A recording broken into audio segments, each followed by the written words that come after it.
Jane Goodall. Presentation by Mackenzie Evans. Who is Jane Goodall?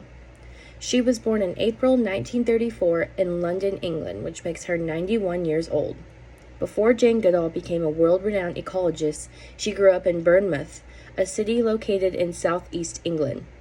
English is her first and only language, as long as you don't count speaking chimpanzee. As she got older, Goodall became very interested in Africa, which led her to working as a secretary on a farm in Kenya.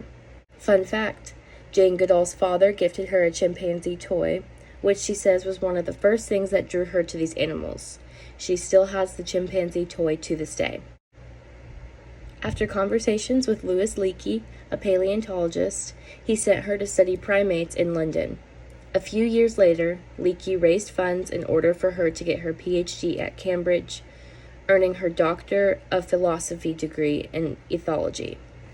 Her thesis was about her time studying at the Gombe Reserve, more specifically on the behavior of free-living chimpanzees.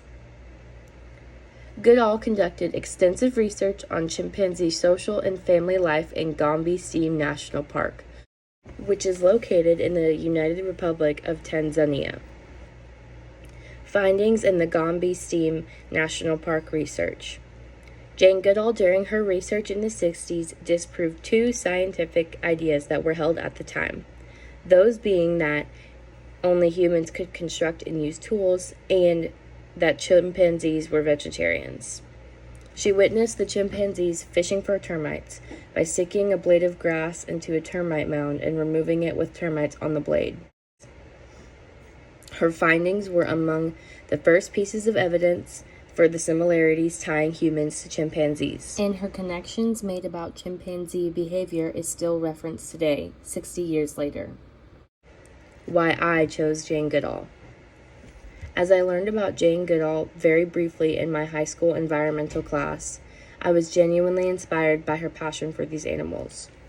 Her work through the Jane Goodall Institute, which she founded, has done so much for the conservation of the environment.